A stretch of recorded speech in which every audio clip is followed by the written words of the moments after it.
Chapter 6. The Old Forest. Frodo woke suddenly. It was still dark in the room. Merry was standing there with a candle in one hand and banging on the door with the other. "All right, what is it?" said Frodo, still shaken and bewildered. "What is it?" cried Merry. "It's time to get up. It's 4:30 and very foggy. Come on. Sam's already getting breakfast ready. Even Pippin is up. I'm just going to saddle the ponies and fetch the one that's to be the baggage carrier. Wake that sluggard Fatty. At least he must get up and see us off." Soon after 6 o'clock, the 5 hobbits were ready to start. Fatty Bolger was still yawning. They stole quietly out of the house. Merry went in front, leading a laden pony, and took his way along a path that went through a spinney behind the house, and then cut across several fields. The leaves of trees were glistening, and every twig was dripping. The grass was grey with cold dew. Everything was still, and far away noises seemed near and clear. Fowls chattering in a yard, someone closing a door of a distant house. In their shed they found the ponies, sturdy little beasts of the kind loved by hobbits, not speedy, but good for a long day's work. They mounted, and soon they were riding off into the mist, which seemed to open reluctantly before them and close forbiddingly behind them. After riding for about an hour, slowly and without talking, they saw the hedge looming suddenly ahead. It was tall and netted over with silver cobwebs. "How are you going to get through this?" asked Fredegar. "Follow me," said Merry, "and you'll see." He turned to the left along the hedge, and soon they came to a point where it bent inwards, running along the lip of a hollow. A cutting had been made at some distance from the hedge, and went sloping gently down into the ground. It had walls of brick at the sides, which rose steadily until suddenly they arched over and formed a tunnel that dived deep under the hedge and came out in the hollow on the other side. Here Fatty Bolger halted. "Goodbye, Frodo," he said. "I wish you weren't going into the forest. I only hope you'll not need rescuing before the day's out. But good luck to you, today and every day." "If there are no worse things ahead than the old forest, I shall be lucky," said Frodo. "Tell Gandalf to hurry along the east road. We shall soon be back on it, and going as fast as we can." "Goodbye," they cried, and rode down the slope and disappeared from Fredegar's sight into the tunnel. It was dark and damp. At the far end, it was closed by a gate of thick-set iron bars. Merry got down and unlocked the gate, and when they'd all passed through, he pushed it to again. It shut with a clang, and the lock clicked. The sound was ominous. "There," said Merry. "You've left the Shire, and are now outside and on the edge of the old forest." "Are the stories about it true?" asked Pippin. "I don't know what stories you mean," Merry answered. "If you mean the old bogey stories Fatty's nurses used to tell him about goblins and wolves and things of that sort, I should say no. At any rate, I don't believe them. But the forest is queer. Everything in it very much more alive, more aware of what's going on, so to speak, than things are in the Shire. And the trees don't like strangers. They watch you. They're usually content merely to watch you, as long as daylight lasts, and don't do much. Occasionally the most unfriendly ones may drop a branch, or stick a root out, or grasp at you with a long trailer. But at night things can be most alarming, or so I'm told. I've only once or twice been in here after dark, and then only near the hedge. I thought all the trees were whispering to each other, passing news and plots along in an unintelligible language, and the branches swayed and groped without any wind. They do say the trees do actually move, and can surround strangers and hem them in.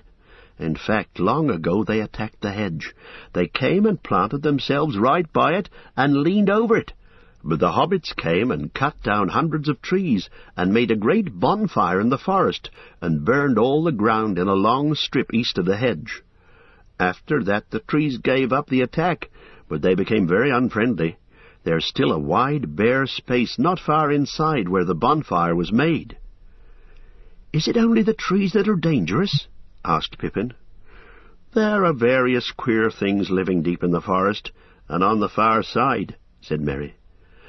"Or at least I've heard so, but I haven't seen any of them. But some things make paths. Whenever one comes inside, one finds open tracks, but they seem to shift and change from time to time in a queer fashion. Not far from this tunnel there is, or was for a long time, the beginning of quite a broad path leading to the bonfire glade, and then on more or less in our direction, east and a little north. That is the path I'm going to try and find." The hobbits now left the tunnel gate and rode across the wide hollow. On the far side was a faint path leading up onto the floor of the forest, 100 yards and more beyond the hedge, but it vanished as soon as it brought them under the trees. Looking back, they could see the dark line of the hedge through the stems of trees that were already thick about them. Looking ahead, they could see only tree trunks of innumerable sizes and shapes, straight or bent, twisted, leaning, squat or slender, smooth or gnarled and branched, and all the stems were green or grey with moss and slimy, shaggy growths. Merry alone seemed fairly cheerful. "You'd better lead on and find that path," Frodo said to him. "Don't let's lose one another, or forget which way the hedge lies." They picked away among the trees, and their ponies plodded along, carefully avoiding the many writhing and interlacing roots. There was no undergrowth. The ground was rising steadily, and as they went forward, it seemed that the trees became taller, darker, and thicker. There was no sound except an occasional drip of moisture falling through the still leaves. For the moment there was no whispering or movement among the branches, but they all got an uncomfortable feeling that they were being watched with disapproval, deepening to dislike and even enmity. The feeling steadily grew until they found themselves looking up quickly or glancing back over their shoulders as if they expected a sudden blow. There was not as yet any sign of a path, and the trees seemed constantly to bar their way. Pippin suddenly felt that he could not bear it any longer, and without warning let out a shout. "Oi! Oi!" he cried. "I'm not going to do anything. Just let me pass through, will you?"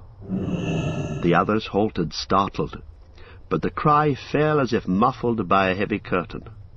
There was no echo or answer, though the wood seemed to become more crowded and more watchful than before. "I shouldn't shout if I were you," said Merry. "It does more harm than good."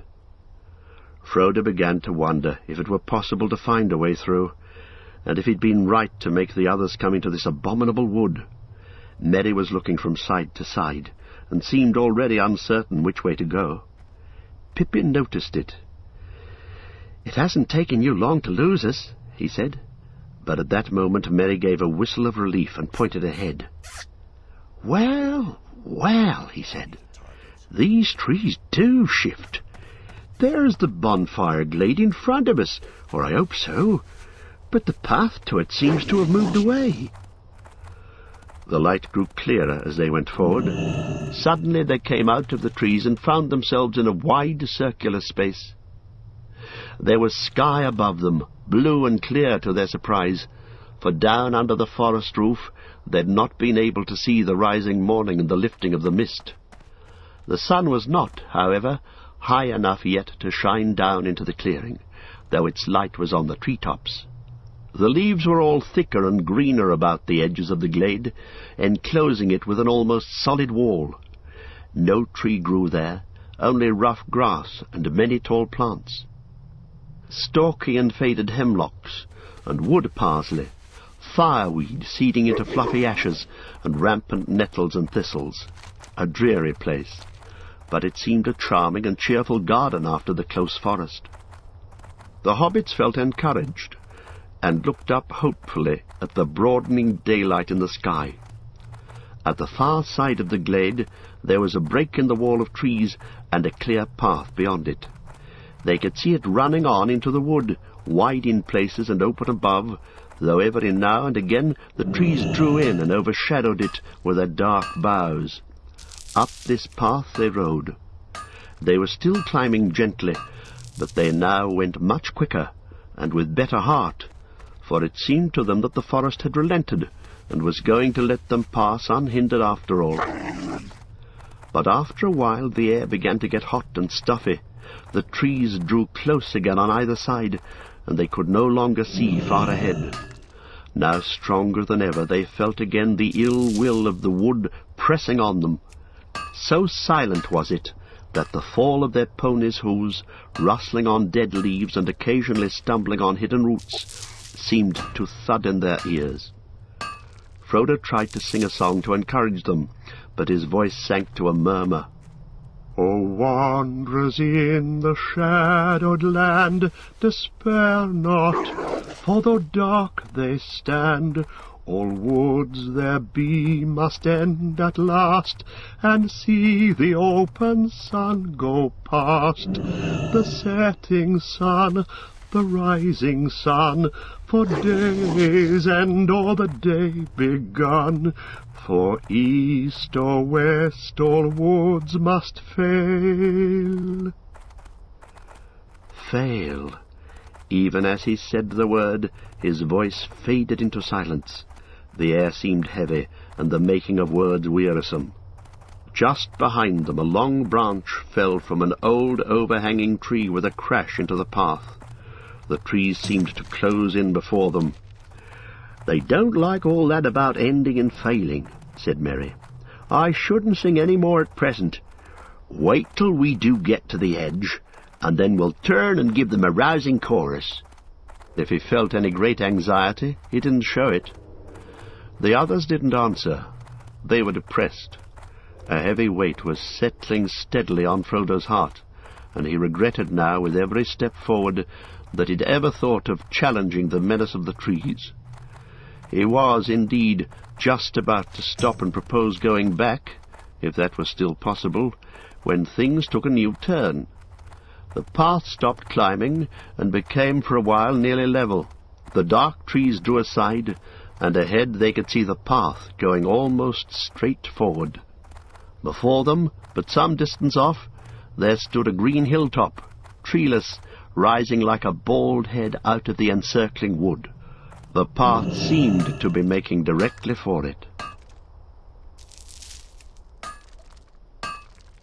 They now hurried forward again, delighted with the thought of climbing out for a while above the roof of the forest. The path dipped, and then again began to climb upwards, leading them at last to the foot of the steep hillside. There it left the trees and faded into the turf. The wood stood all round the hill like thick hair that ended sharply in a circle round a shaven crown. The hobbits led their ponies up, winding round and round until they reached the top. There they stood and gazed about them. The air was gleaming and sunlit, but hazy, and they couldn't see to any great distance. Near at hand the mist was now almost gone, though here and there it lay in hollows of the wood, and to the south of them, out of a deep fold cutting right across the forest, the fog still rose like steam or wisps of white smoke. "That," said Merry, pointing with his hand, "that's the line of the Withywindle. It comes down out of the downs and flows southwest through the midst of the forest to join the Brandywine below Hayesend. We don't want to go that way. The Withywindle Valley is said to be the queerest part of the whole wood, the centre from which all the queerness comes, as it were." The others looked in the direction that Merry pointed out, but they could see little but mists over the damp and deep-cut valley, and beyond it the southern half of the forest faded from view.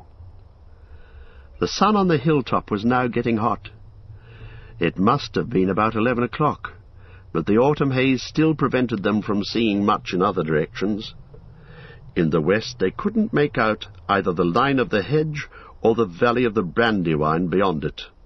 Northward, where they looked most hopefully, they could see nothing that might be the line of the great east road, for which they were making. They were on an island in a sea of trees, and the horizon was veiled. On the south-eastern side the ground fell very steeply, as if the slopes of the hill were continued far down under the trees, like island shores that really are the sides of a mountain rising out of deep waters. They sat on the green edge and looked out over the woods below them, while they ate their midday meal. As the sun rose and passed noon, they glimpsed far off in the east the grey-green lines of the downs that lay beyond the old forest on that side. That cheered them greatly, for it was good to see a sight of anything beyond the wood's borders, though they didn't mean to go that way if they could help it. The Barrow Downs had as sinister a reputation in Hobbit legend as the forest itself. At length they made up their minds to go on again. The path that had brought them to the hill reappeared on the northward side, but they hadn't followed it far before they became aware that it was bending steadily to the right. Soon it began to descend rapidly, and they guessed that it must actually be heading toward the Withywindle Valley, not at all the direction they wished to take. After some discussion, they decided to leave this misleading path and strike northward, for although they hadn't been able to see it from the hilltop, the road must lie that way, and it couldn't be many miles off. Also northward, and to the left of the path, the land seemed to be drier and more open, climbing up to slopes where the trees were thinner, and pines and firs replaced the oaks and ashes and other strange and nameless trees of the denser wood. At first their choice seemed to be good. They got along at a fair speed, though whenever they got a glimpse of the sun in an open glade, they seemed unaccountably to have veered eastwards. But after a time the trees began to close in again, just where they'd appeared from a distance to be thinner and less tangled. Then deep folds in the ground were discovered unexpectedly, like the ruts of great giant wheels or wide moats and sunken roads long disused and choked with brambles. These lay usually right across their line of march, and could only be crossed by scrambling down and out again, which was troublesome and difficult with their ponies. Each time they climbed down, they found the hollow filled with thick bushes and matted undergrowth, which somehow wouldn't yield to the left, but only gave way when they turned to the right, and they had to go some distance along the bottom before they could find a way up the further bank. Each time they clambered out, the trees seemed deeper and darker, and always to the left and upwards it was most difficult to find a way, and they were forced to the right and downwards. After an hour or two they had lost all clear sense of direction, though they knew well enough that they'd long ceased to go northward at all. They were headed off, and were simply following a course chosen for them, eastwards and southwards, into the heart of the forest, and not out of it. The afternoon was wearing away when they scrambled and stumbled into a fold that was wider and deeper than any they had yet met. It was so steep and overhung that it proved impossible to climb out of it again, either forwards or backwards, without leaving their ponies and their baggage behind. All they could do was to follow the fold, downwards. The ground grew soft, and in places boggy.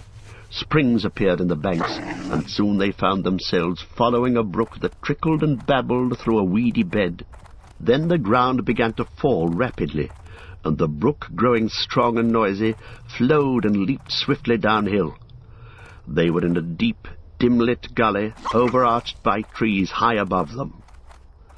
After stumbling along for some way along the stream, they came quite suddenly out of the gloom. As if through a gate they saw the sunlight before them.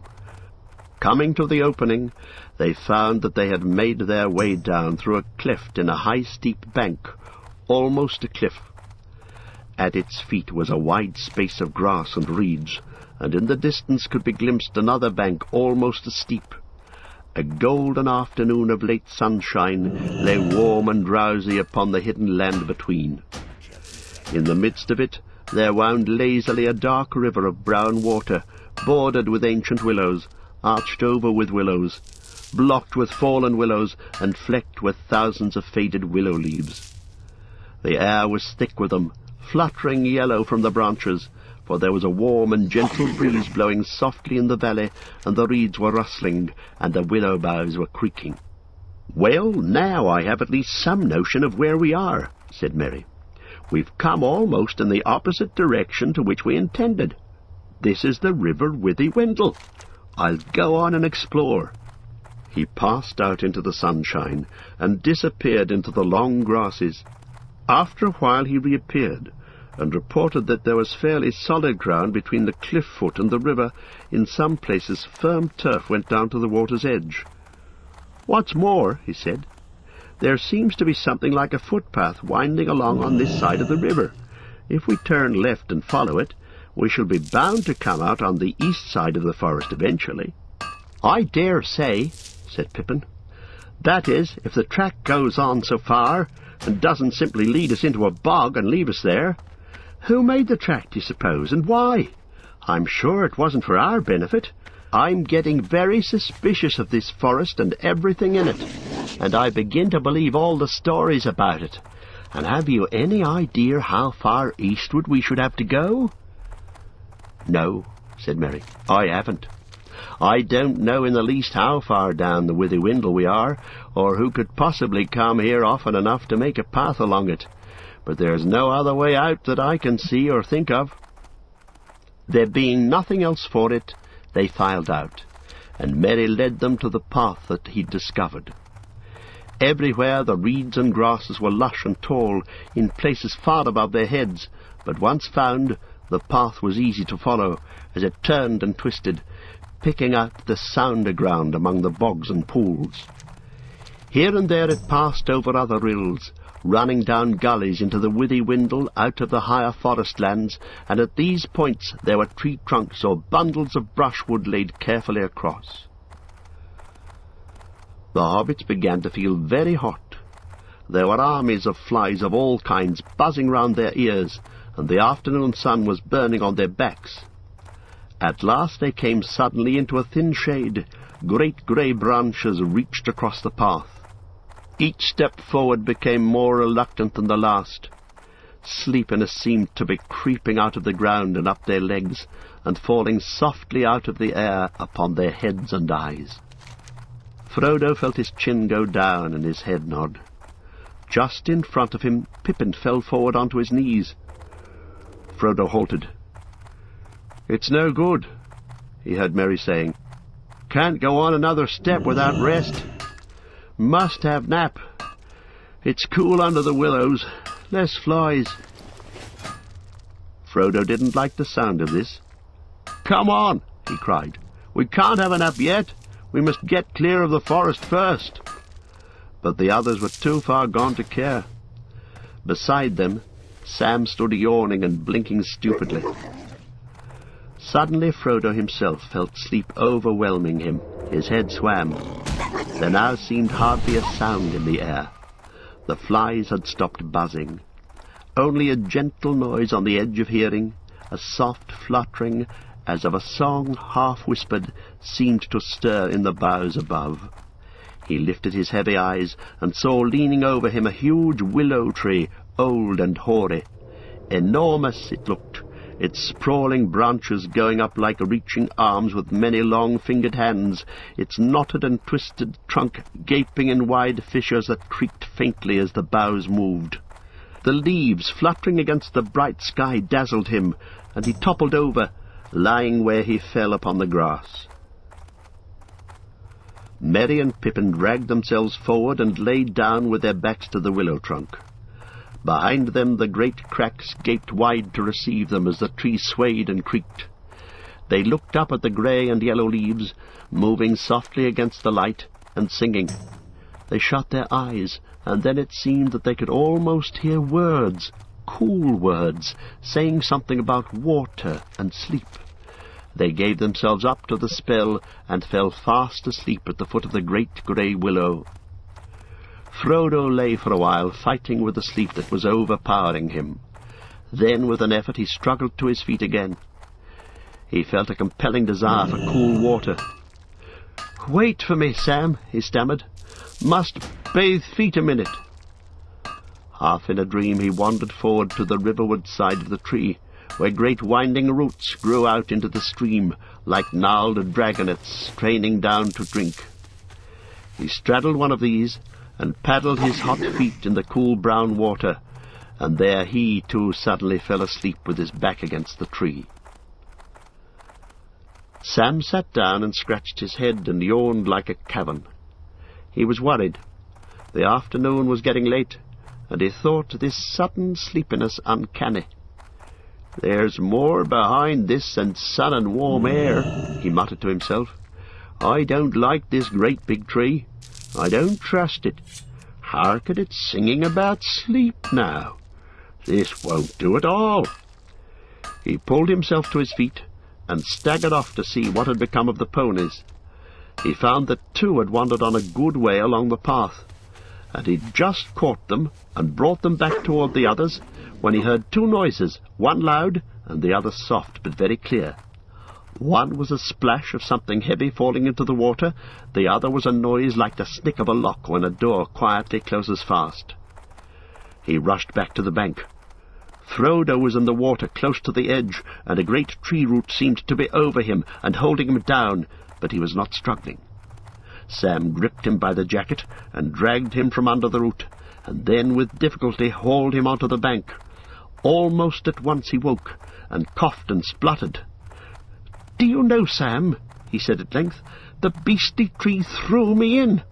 I felt it. The big root just twisted round and tipped me in."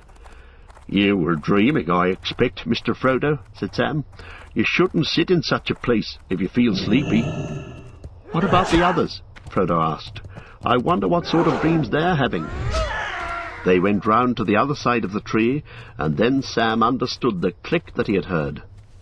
Pippin had vanished. The crack by which he had laid himself had closed together, so that not a chink could be seen. Merry was trapped. Another crack had closed about his waist. His legs lay outside, but the rest of him was inside a dark opening, the edges of which gripped like a pair of pincers. Frodo and Sam beat first upon the tree trunk where Pippin had lain. Then they struggled frantically to pull open the jaws of the crack that held poor Merry. It was quite useless. "What a foul thing to happen!" cried Frodo wildly. "Why did we ever come into this dreadful forest? I wish we were all back at Crickhollow." He kicked the tree with all his strength, heedless of his own feet. A hardly perceptible shiver ran through the stem and up into the branches. The leaves rustled and whispered, but with the sound now of faint and far-off laughter. "I suppose we haven't got an axe among our luggage, Mr. Frodo," said Sam. "I brought a little hatchet for chopping firewood," said Frodo. "That wouldn't be much use." "Wait a minute," cried Sam, struck by an idea suggested by firewood.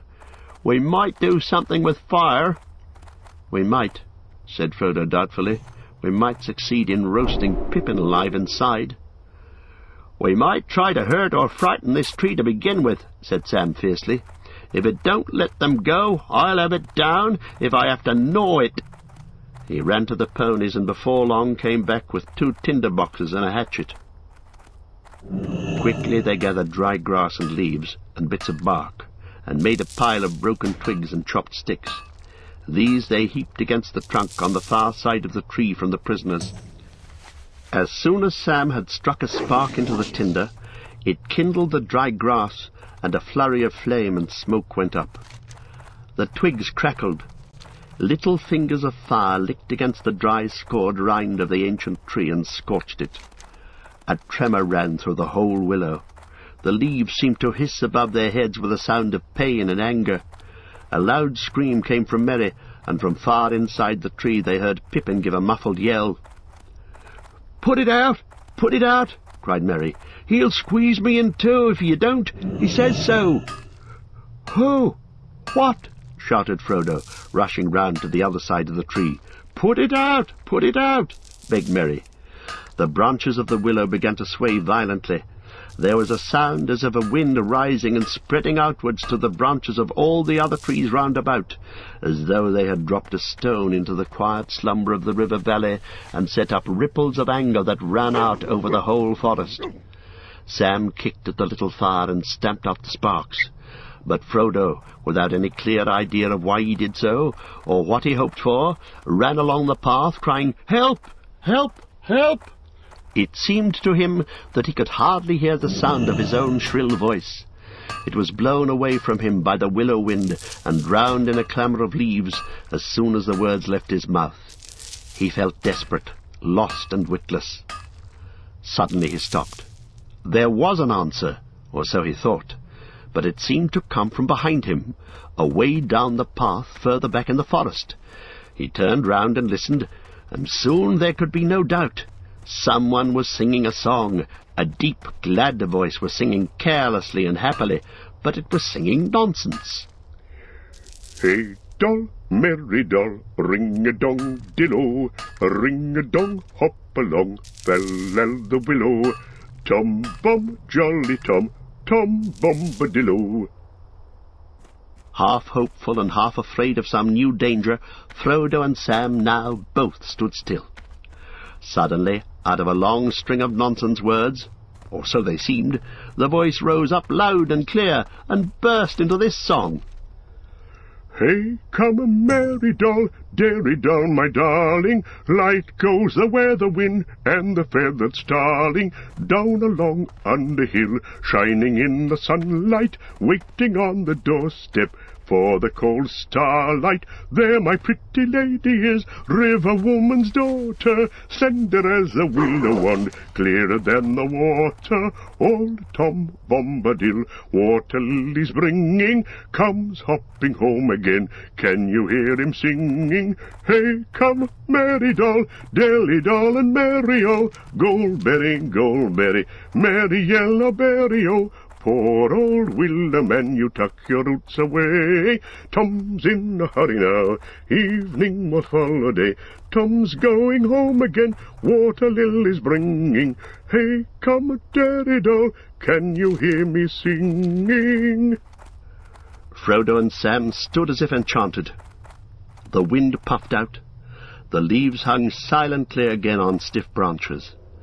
There was another burst of song, and then suddenly, hopping and dancing along the path, there appeared above the reeds an old battered hat with a tall crown and a long blue feather stuck in the band. With another hop and a bound there came into view a man, or so it seemed. At any rate he was too large and heavy for a hobbit, if not quite tall enough for one of the big people, though he made noise enough for one, stumping along with great yellow boots on his thick legs, and charging through grass and rushes like a cow going down to drink. He had a blue coat and a long brown beard.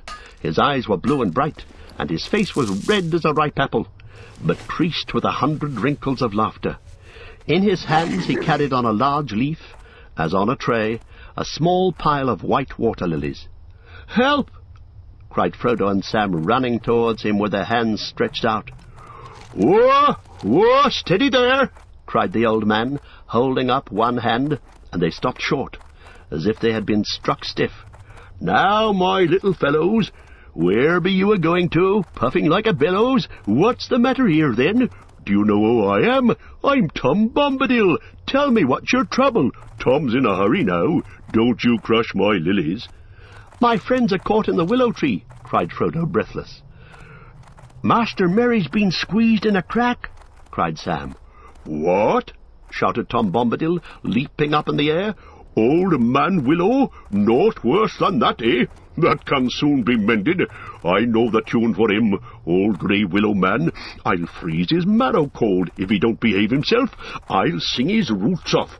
I'll sing a wind up and blow leaf and branch away. Old man Willow."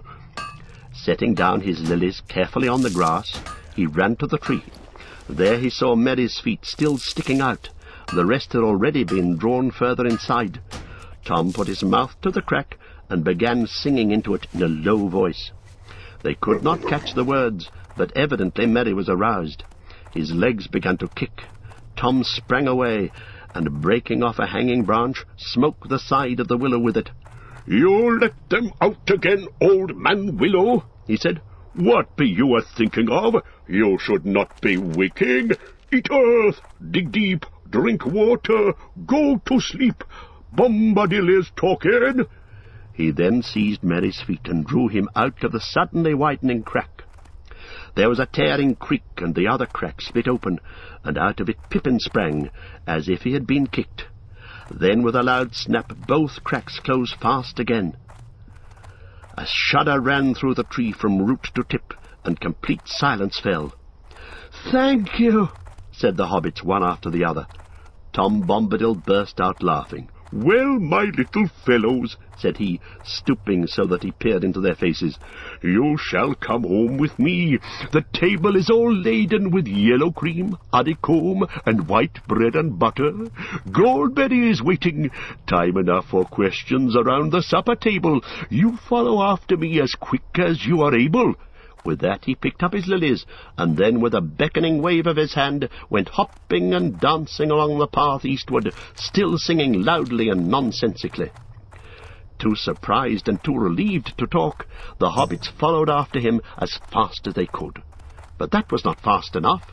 Tom soon disappeared in front of them, and the noise of his singing got fainter and further away. Suddenly his voice came floating back to them in a loud halloo.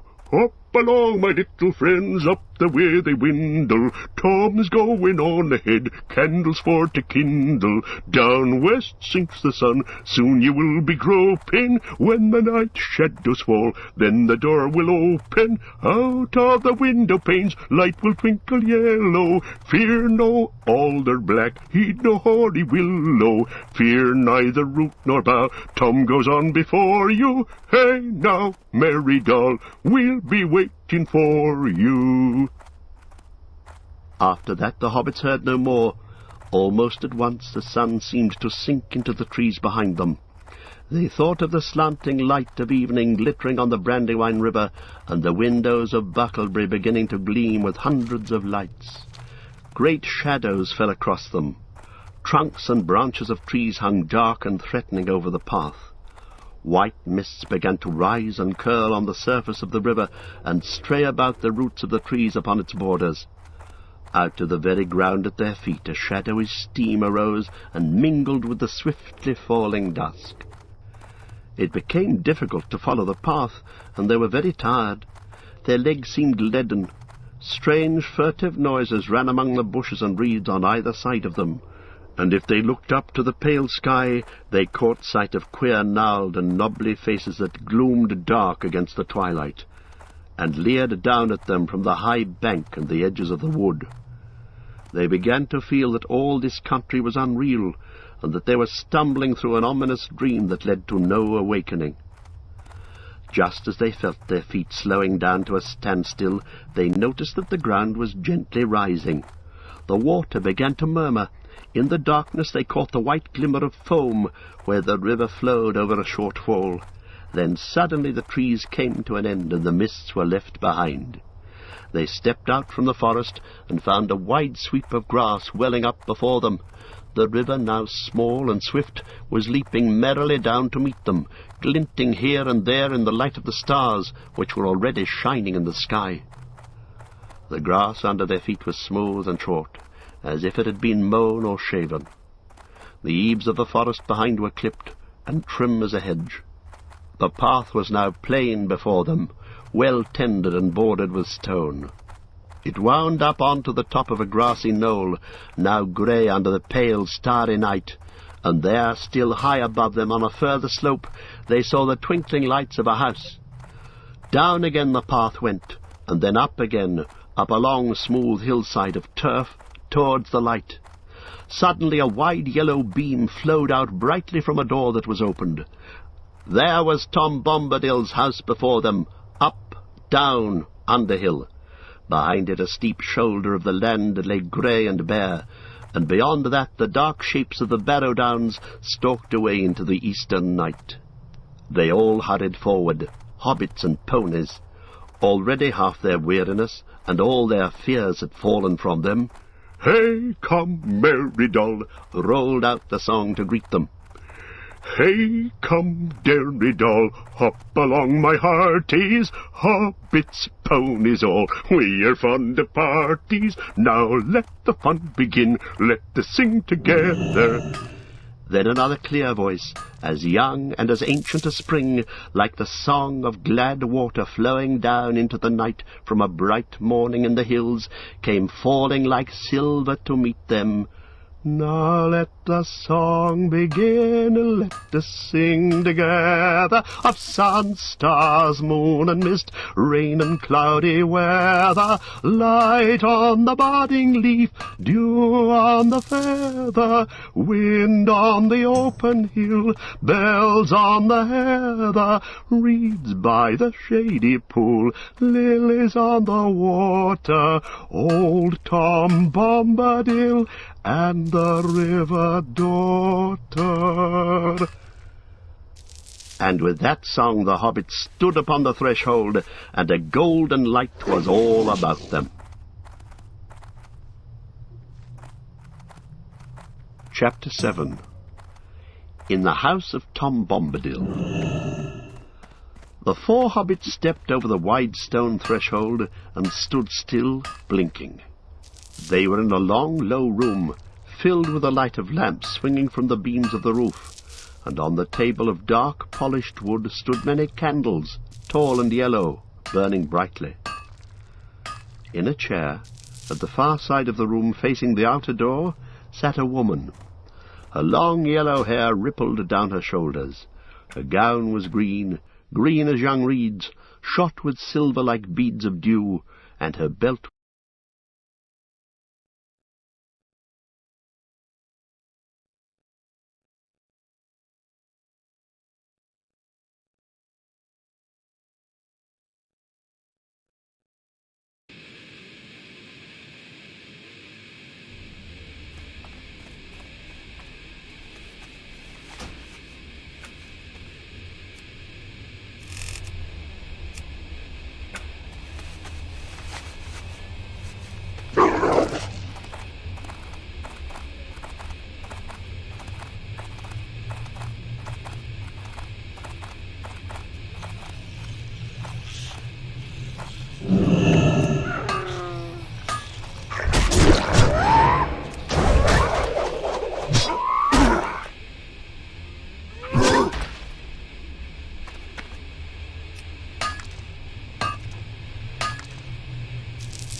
brings you here?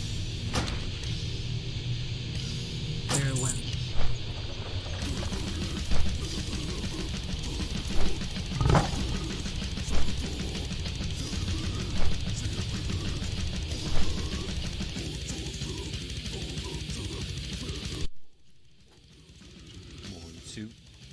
Check, check.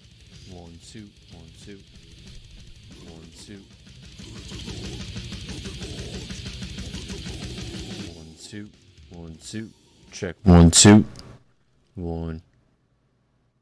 1, 2. 1, 2. Check. 1, 2, 3, 4. 1, 2.